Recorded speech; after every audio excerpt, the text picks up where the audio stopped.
Srikakulam parliament పరిధిలో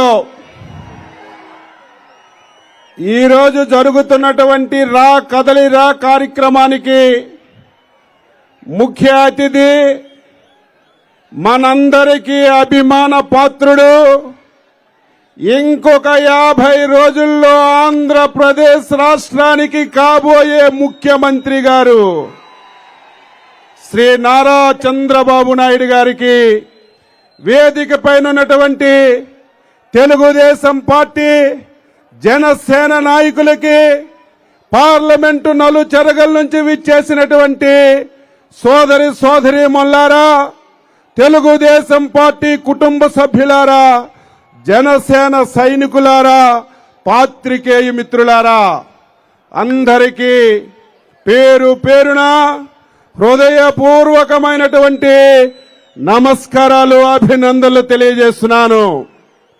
2014 ఎలక్షన్ల ముందు ఇదే ప్లేస్ లో సభ పెట్టిన విషయాన్ని మీకు గుర్తు చేస్తున్నాను. ఆ రోజు శ్రీకాకుళం పార్లమెంట్ లో 6 స్థానాలు గెలిచాం. రేపు ఎన్నికల్లో 7 స్థానాలు పార్లమెంటు అత్యధిక మెజార్టీతో గెలవబోతుందని చెప్పి మీ అందరికీ తెలియజేస్తున్నాను.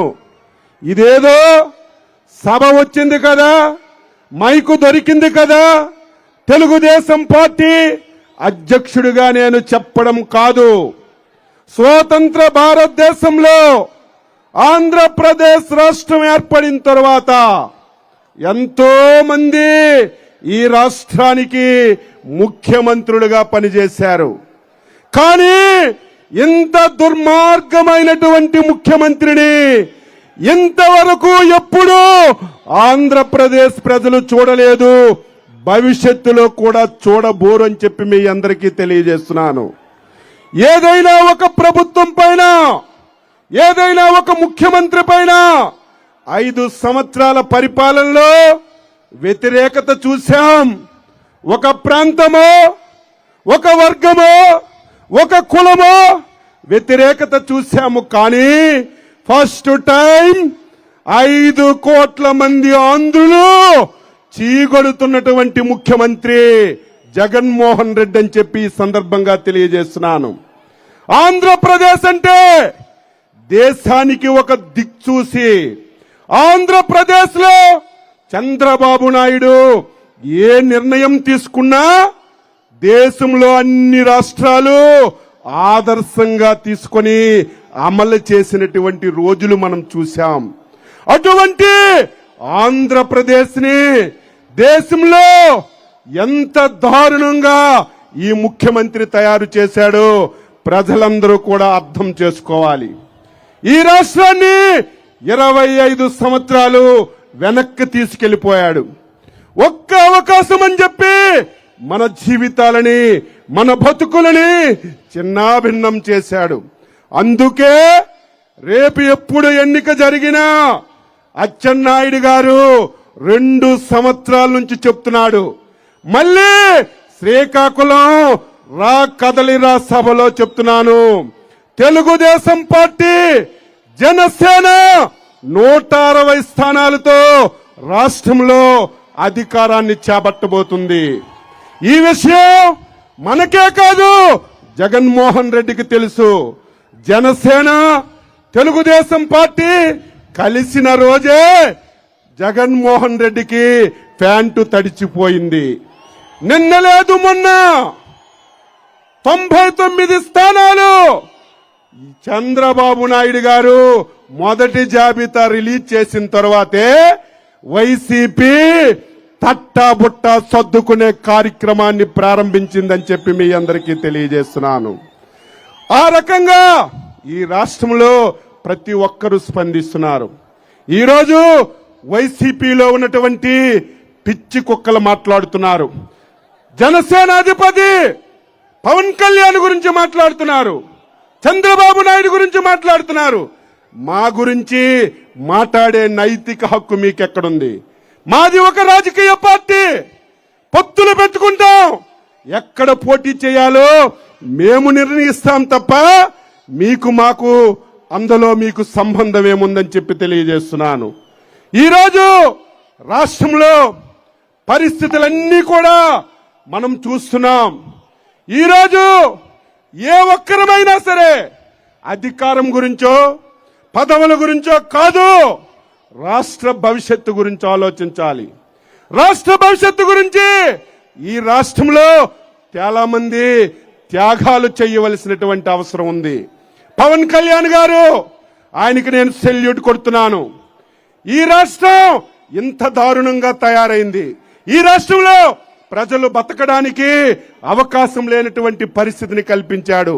అందుకే రేపు 2024లో వైసీపీ విముక్తి ఆంధ్రప్రదేశ్ ను చూడాలని, వైసీపీకి వ్యతిరేకంగా ఒక్క ఓటు కూడా చీలిపోకూడదని ఈరోజు పొత్తు పెట్టుకొని పెద్ద హృదయంతో ఈరోజు ఈ రాష్ట్రంలో పనిచేస్తున్నటువంటి నాయకుడు. మనందరం చాలా జాగ్రత్తగా ఉండాలి. జగన్మోహన్ రెడ్డికి ఏ సర్వేలో చూసినా, ఏ ఒక్కరిని మాట్లాడినా, ఏ ఒక్కరిని కదిపినా తెలుగుదేశం పార్టీ జనసేన అధికారంలోకి వచ్చేస్తుందని జగన్మోహన్ రెడ్డికి కూడా తెలుసు. ఈరోజు వైసీపీ పార్టీలో పోటీ చేయడానికి కూడా ఎవరు సిద్ధపడడం లేదు. ఈరోజు పోటీ చేయడానికి ఎమ్మెల్యేలు ఎంపీలు దొరకనటువంటి పరిస్థితి జగన్మోహన్ రెడ్డికి ఏర్పడింది. చివరి అంశంగా ఇక నేను గెలవలేను, తల కింద పెట్టినా రేపు తెలుగుదేశం జనసేన గెలిచేస్తుంది. చివరి ప్రయత్నంగా 5 కోట్ల మంది ప్రజలారా అప్రమత్తంగా ఉండండి, జాగ్రత్తగా ఉండండి. కులాల మధ్యన చిచ్చు పెడతాడు, మతాల మధ్యన చిచ్చు పెడతాడు. ఒక కులానికి తగువులు పెట్టి రాజకీయంగా లబ్ధి పొందాలని ప్రయత్నం చేస్తాడు. అందుకే ఏ రాజకీయ పార్టీ అయినా ఒక కులం మీద ఆధారపడదు. ఏ ఒక్క వ్యక్తి అయినా ఒక కులంతో, ఒక కులం ఓట్లతో ఎప్పుడు కూడా పదవులు అనుభవించినటువంటి సందర్భాలు లేవు. అందరూ కలిసి, అన్ని వర్గాలు కలిసి, అన్ని కులాలు కలిసి ఎప్పుడైతే సహకరిస్తారో అప్పుడే మంచి ప్రభుత్వాలు ఏర్పడతాయి. ఈ మధ్య మీరు చూశారు, పాత్రికేయుల మీద దాడులు చేస్తున్నాడు, పత్రికా యాజమాన్యం మీద దాడులు చేస్తున్నాడు, మన మధ్యన చిచ్చు పెడుతున్నాడు. సోషల్ మీడియాలో జనసేన తెలుగుదేశం పార్టీ కొట్టుకుంటున్నారు.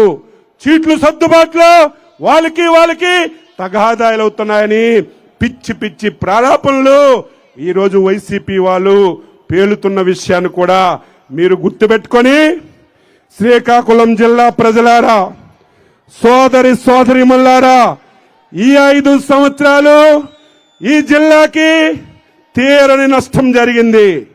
చంద్రబాబు నాయుడు గారు 2014, 2019 పరిపాలన ఈ జిల్లాకి ఒక స్వర్ణయుగం అని చెప్పి మీ అందరికీ తెలియజేస్తున్నాను.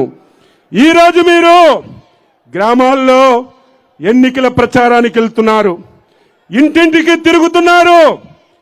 ఏ ఊరైనా వెళ్ళండి, ఏ గ్రామమైనా చూడండి, చంద్రబాబు నాయుడు వేసిన రోడ్డు కనిపిస్తుంది, చంద్రబాబు నాయుడు వేసినటువంటి డ్రైన్లు కనిపిస్తున్నాయి, ఆయన ఇచ్చినటువంటి మంచినీరు కనిపిస్తుంది, ఆయన వేసినటువంటి లైట్లు కనిపిస్తున్నాయి తప్ప ఈ 5 సంవత్సరాల్లో ఒక్కటంటే ఒకటి ఏ గ్రామంలో కూడా అభివృద్ధి జరగలేదని చెప్పి మీ అందరికీ తెలియజేస్తున్నాను. ఈ జిల్లాలో చాలా మంది పేదవాళ్ళు ఉన్నారు. ఈ జిల్లా వెనుకబడిన జిల్లా, ఈ జిల్లా వలసలకి ఆరాధ్యంగా ఉన్నటువంటి జిల్లా. ఈ జిల్లాలో వలసలన్నీ కూడా నిరోధించాలి. ఈ జిల్లాలో రైతాంగానికి మేలు చేయాలి. ఈ జిల్లాలో ప్రతి ఒక్క పౌరుడు కాలరెత్తుకొని ధైర్యంగా బతికే కార్యక్రమం చెయ్యవలసినటువంటి అవసరం ఉంది. అందుకే ఈ జిల్లాలో వంశధార 71% మనం పూర్తి చేశాం.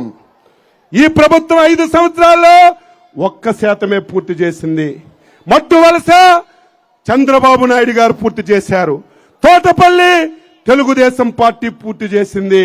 వంశధార నాగావళి 2 నదులని అనుసంధానం చేసింది మన నాయకుడు చంద్రబాబు నాయుడు. ఈరోజు వంశధారని బహుదాని కలపాలని 5,000 కోట్లతో టెండర్లు పిలిస్తే ఈ దుర్మార్గుడు రద్దు చేసిన విషయాన్ని కూడా గుర్తు చేస్తున్నాను. చంద్రబాబు నాయకత్వంలో ప్రతి ఒక్కరూ అడగండి, 5 సంవత్సరాల్లో చంద్రబాబు నాయకత్వంలో శ్రీకాకుళం జిల్లాకి ఎన్ని నిధులు ఖర్చు పెట్టాం, ఈయన 5 సంవత్సరాల్లో ఎన్ని నిధులు ఖర్చు పెట్టారు ఒక్కసారి అర్థం చేసుకోమని చెప్పి మీ అందరికీ తెలియజేస్తూ, జిల్లా ప్రజలారా, సోదరిమల్లారా, రాష్ట్ర భవిష్యత్తు గురించి ఈ జిల్లాలో ఉన్నటువంటి ప్రతి ఒక్కరూ మీ అమూల్యమైనటువంటి అతి పవిత్రమైనటువంటి ఓటుని సైకిల్ గుర్తుపై వేసి చంద్రబాబు నాయుడు పెట్టిన ప్రతి క్యాండిడేట్ ని, పవన్ కళ్యాణ్ పెట్టిన ప్రతి క్యాండిడేట్ ని గెలిపించవలసినటువంటి బాధ్యత మనందరిపైన ఉంది.